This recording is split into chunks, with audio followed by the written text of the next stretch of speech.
Página 22. Teorías de la evolución, Salgado y Arcuzzi, 2016. Notas desde el sur. Capítulo 1. Introducción. Darwin y la evolución. 1.2. Una dificultad innecesaria. En cuanto al segundo de los aspectos mencionados, la lentitud y, sobre todo, la gradualidad de la evolución, nuestro campeón inglés nunca dio el brazo a torcer. Se mantuvo en sus 13 aún sabiendo que el registro fósil normalmente mostraba lo contrario, cambio rápido, o al menos no extremadamente lento, y, sobre todo, discontinuo, no gradual. En El origen de las especies, Darwin da su explicación para esa incongruencia entre el registro y su teoría. La geología seguramente no revela la existencia de tal serie orgánica delicadamente gradual y es esta quizá la objeción más grave y clara que puede presentarse en contra de mi teoría. La explicación está, a mi parecer, en la extrema imperfección de los registros geológicos. Y concluye más adelante que los que crean que los registros geológicos son en algún modo perfectos, rechazarán desde luego indudablemente mi teoría.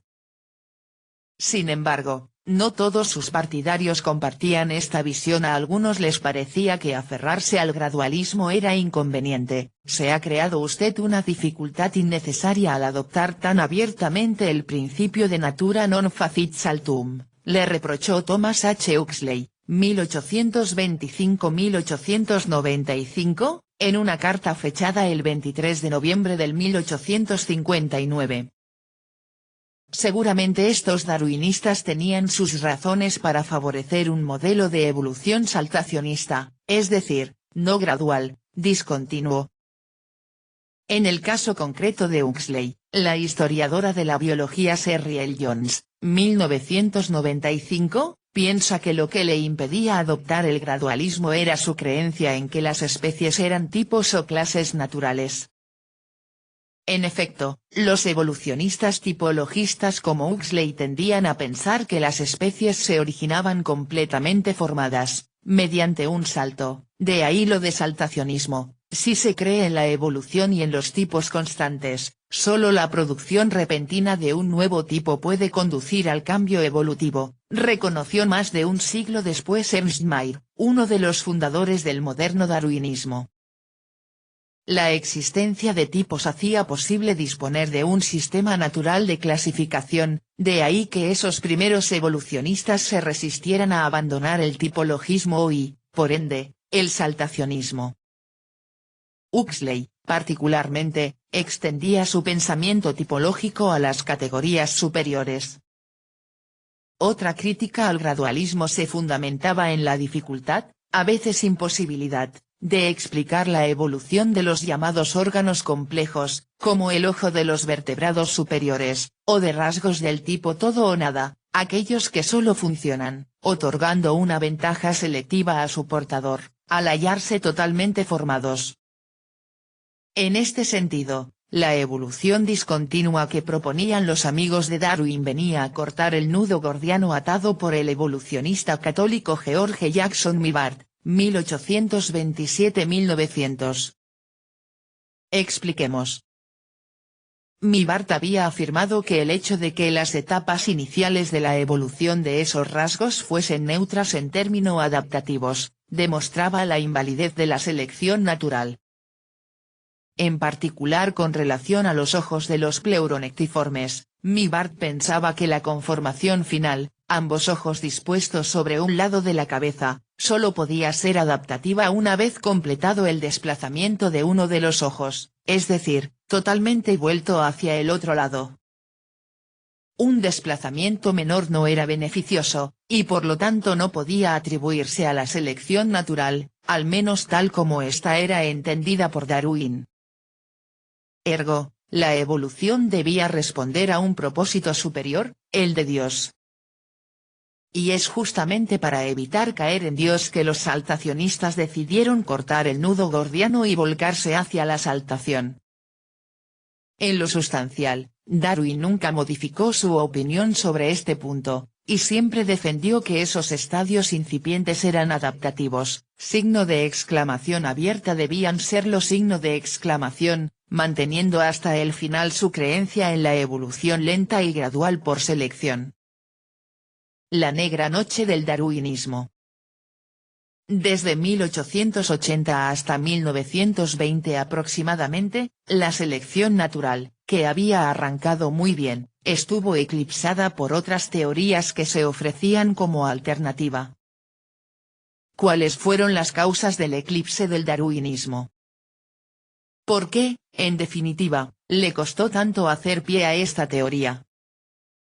Hay quienes sostienen que fue simplemente porque los biólogos en general, Darwin y los primeros darwinistas en particular, desconocían las leyes de la herencia.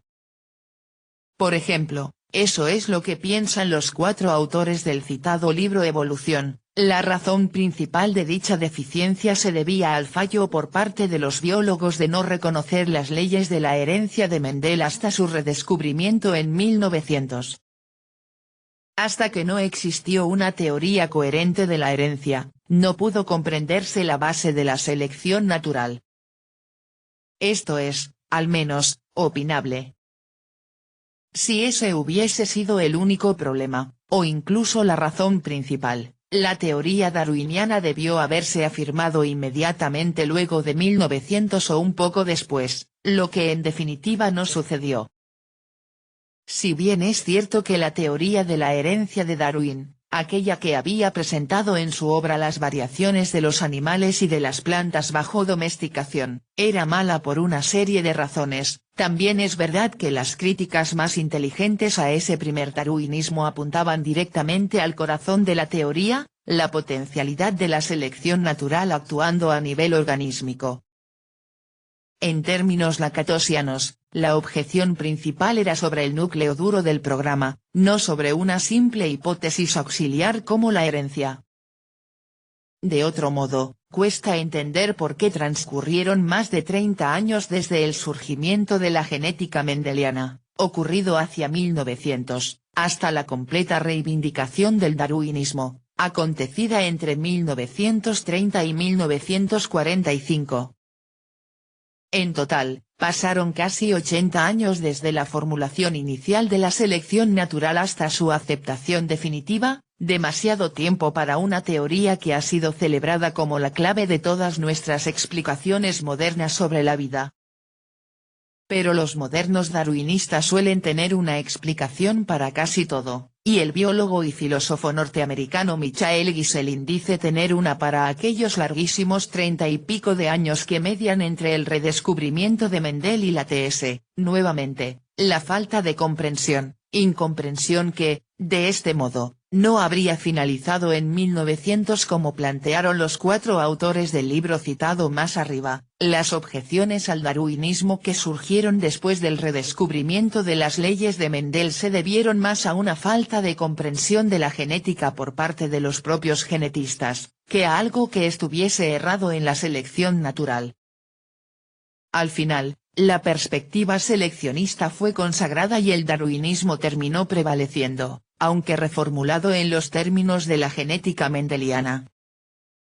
Aún así, su éxito pleno nunca estuvo asegurado y hay autores que hasta piensan que la supremacía de la TS, alcanzada hacia finales de la década del 40, se debió a factores que, piadosamente, podríamos llamar extracientíficos, como veremos en el capítulo 6. Modelos y programas.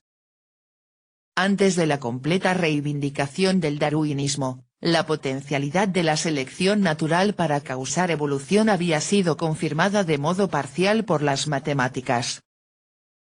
En efecto, hacia 1930, el británico Ronald Fisher, 1890-1962, había demostrado, matemáticamente, que la tasa de incremento en eficacia biológica o fitness era igual a la varianza genética, aditiva, en fitness en ese momento. Años más tarde, el madrileño Francisco Ayala, discípulo de Dobzhansky, experimentando con moscas del género Drosophila, observó que la tasa de cambio y la eficacia biológica eran mayores en poblaciones con alta variabilidad genética. De este modo, el español hizo su aporte, uno sin duda fundamental, a la validación del llamado teorema fundamental de la selección natural, que desarrollaremos en el capítulo 6.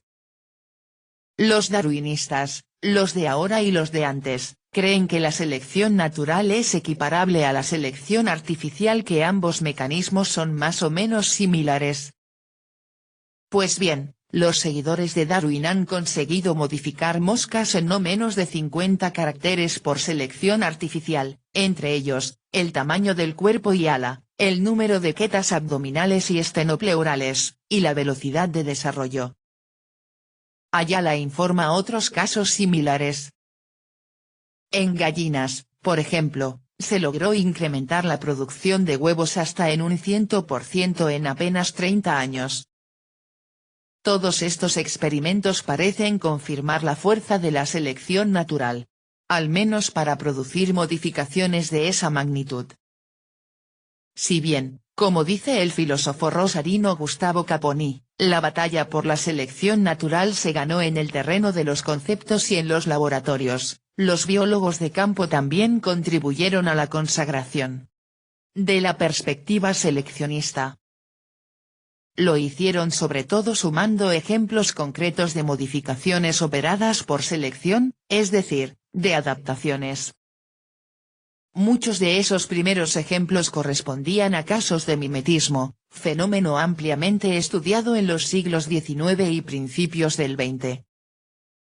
El camuflaje también parecía ser causado por selección. Un ejemplo clásico de camuflaje lo constituye el cambio de coloración, de claro a oscuro, observado en poblaciones de ciertas mariposas inglesas, muy publicitado en la década de 1960 en el marco de la disciplina conocida como ecología genética. Se suponía en ese caso que la selección natural había favorecido a los bichos negros, invisibles a las aves al posarse sobre los troncos ennegrecidos por el hollín industrial, por sobre los de color claro. En el mismo sentido, se ha demostrado recientemente la adaptabilidad de ciertos lagartos al ser transferidos a regiones con condiciones diferentes a las de origen. Al igual que en los casos anteriores, es muy difícil encontrar aquí otra explicación que la selección natural. Justamente, el llamado programa adaptacionista fue impulsado y más adelante consolidado por darwinistas 31 que, preferente o exclusivamente, se dedicaron a la identificación de adaptaciones, así piensa Caponi. Anotamos en el grupo de tempranos impulsores a Henry Bates, 1825-1892, Alfred R. Wallace, 1823-1913, y Fritz Müller, 1821-1897, y más hacia acá en el tiempo, luego del triunfo de la perspectiva adaptacionista que consagró a la TS, a Bernard Ketlewell y Jonathan Lossos, como consolidadores. De todas formas, aquellos naturalistas impulsores fueron una franca minoría. La mayoría de los primeros darwinistas, en especial los morfólogos que suscribieron al primero de los programas del darwinismo, el filogenético, nunca salió de sus laboratorios y gabinetes. Página 26.